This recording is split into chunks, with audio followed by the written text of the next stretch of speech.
Irashaimase! Hello and welcome to Fitaurus Kitchen. I'm your host, Chef Fitaurus. It's time once again for Shoot 'em Up Saturday. And this Saturday, we'll be going and continuing our memorial for Satoru Iwata. That being the case, on the menu this Saturday, we've got Gall Force, Eternal Story. Developed and released by Hal Laboratory back in 1986. Hal Laboratory was a studio that Iwata went and worked at before he ended up moving to the Nintendo Corporation in, I believe, 2000. And Gall Force was their first self-published title on Nintendo's consoles. It was actually released not for the Famicom, but it was released for the Famicom Disk System. So that being the case, this is going to be our first Disk System title, which is definitely an awesome thing in and of itself. But the fact that it was also worked on by Hal Laboratory with Satoru Iwata as the executive producer as well as the one of the programmers is also like a really awesome thing as well. So that being the case, what kind of taste will Gall Force Eternal Story go and have? Let's get cooking and find out.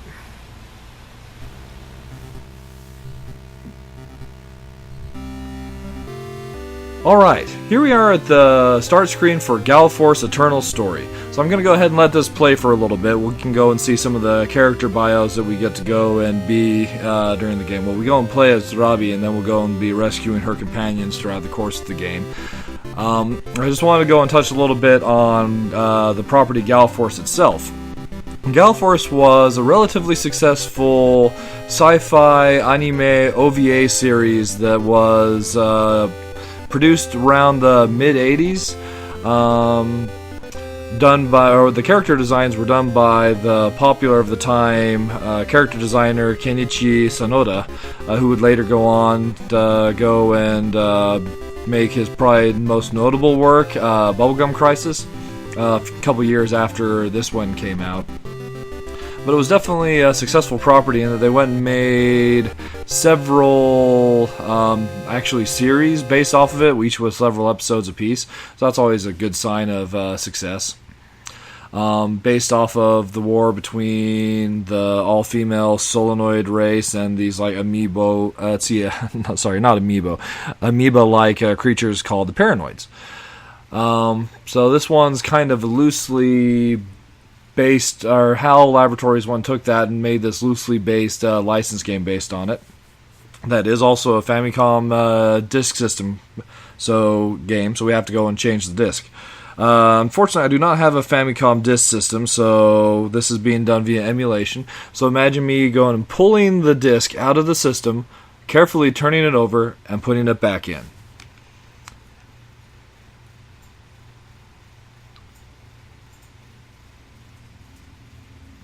And here we go. And thankfully, because this is emulated, we also go and have the wonderful, wonderful luxury of rapid fire. So, Gall Force, at least initially, is kind of your basic vertical scrolling shoot 'em up of the time. It goes and bears a lot of resemblance to a lot of the other titles that were like that in the era, Xevious, Twin Bee, things like that. But one thing that's very notable about Gall Force is that it's actually non-linear. So as we're going and flying over the planet Terra here, we'll go and come to a point where we are faced with going and choosing between 3 linear catapults that'll be denoted in terms of like their destination and difficulty by 3. Not by 3, because there is one that does have 3, but it's denoted by their, they'll go and be diamonds on them. So the one on the left will have 1 diamond, the one in the middle will have 2, the one on the right will have 3. We're going to go ahead and take the one in the middle, and that goes and launches us off into space. Or you can go and skip the catapults altogether and keep on going on the planet itself. The progression through like the forest area, then you got a desert area, and there's one that's mostly water. Once we go and take the catapult, we're launched into space. And it's here that we're going to be trying to go and rescue Rabi's companions, who were like trapped in some far-flung areas of space, I guess. And we need to go through these stages, fight a boss, and then that'll ultimately go and allow us to go and rescue her companions. The Starleaf itself is a little bit of a tough fighter for the era. It can go and take more than like one shot at the very least. There's no damage meter, but as you go and take damage from shots, you start to go and see little. I don't know if you can see it around us right now, but there were brief explosions going on around us. Then you go and lose one pylon, then you go and lose the other, and if you've gone and we're almost lost. Okay. And if you go and lose both, then, well, the center core of the ship can't take much more damage, and you're just about, like there, done. So, it is a reasonably difficult shoot-'em-up title, and there's some features of it that I'll get to here in just a second that admittedly I'm not a fan of, and it goes and makes the difficulty in my mind frustrating. As I was going and testing and practicing this one, it was one that I encountered quite a bit of issue myself with. So here we are at the first boss, and now that we're at this point, it's absolutely critical that we don't go and die. So if we do, we'll just go and be reset back to the planet Terra, rather than going and coming back where we went and died, which is the case during the planet itself. So I'm not 100% sure why they chose to go that direction, but so once again though, it's absolutely critical that we go and defeat this boss. I'm taking too many hits. That's not going to go and bode well. One thing to go and note that admittedly I'm not a fan on is it appears that in-game, yay, we beat the boss, there's a single music track that's used for both the planet side and space side. Patty joined us, and bonus points, which are good because that actually goes and helps us go and gain more lives. Increases our survivability by a lot. Alright, so now that we go and have Patty on our side, we can go and select her and change the configuration of our ship itself. So, of the 6 crew members that we can go and rescue, 4 of them go and unlock different configurations to the ship itself, and then there's one that goes and like gives you the option to, well, basically adds options that you can go and summon on a temporary basis, and then another of the characters you can go and rescue goes and that's not good, we lost one of our pylons. And then another character will ultimately go and increase the defense of your ship so that you can go and take significantly more shots, which is great late game especially, and you don't actually, she'd be the last one you go and unlock, so it kind of makes sense that way. So hopefully we can go and make it to the linear catapult so we can go and make another attempt to go and rescue another crew member.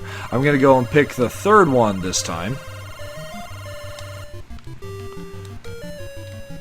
And into space we go!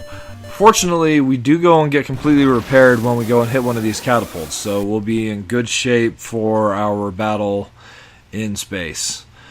I'm going to go ahead and switch to Patty right away and change the configuration of the ship as it goes and defaults back to Robbie when you go and switch to different locations.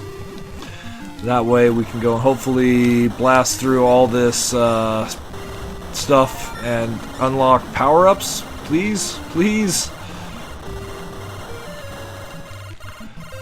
I was really hoping to find something, but unfortunately we did not.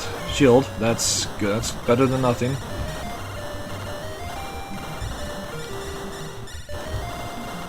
Oh, the shield is like so good right here. Those missiles coming from behind.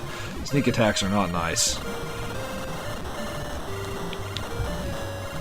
Come on, power-ups. That'll work. So this is the full burst power up that was utterly, completely wasted by me. I'm sorry. That is just bad play on my part. This star goes and just clears all the enemies that are currently on the stage.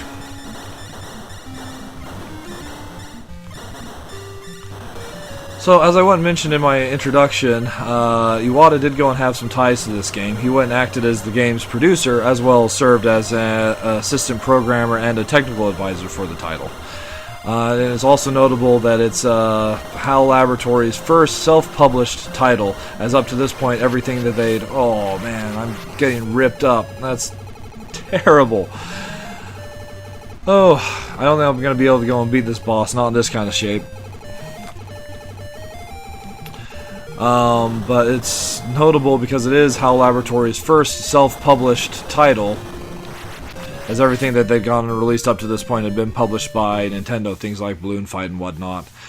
Well, that did not go as well as I was hoping it would. I was hoping we'd be able to go and unlock our third crew member. I was going after Luffy there. She goes and provides you a really powerful front attack, which is really useful for dealing heavy damage to the enemies throughout the course of the game. We are going over the desert section now. We could go and make an attempt on going and rescuing her again here once we go and hit the space catapults. But I think I'll just about go and wrap this video up at this point. I want to go and thank you so much for coming out and joining. Wow, I just got destroyed there. I want to thank you so much for coming out and joining me for Shoot 'em Up Saturday. As always, if you go and have suggestions for other Shoot 'em Ups you'd like to go and see me feature on the channel, by all means, I'd love to go and hear them and get a chance to go and tackle those myself, so please go and leave those in the comments below. I want to go and once more go and one last thank you to Satoru Iwata for all that he was able to go and do and bring in terms of gaming to our lives. Like, his memory will definitely go and live on. So, thank you, Mr. Iwata. And thank you for coming out and joining me for Shoot 'em Up Saturday again today. As always, I hope to go and see you again next week.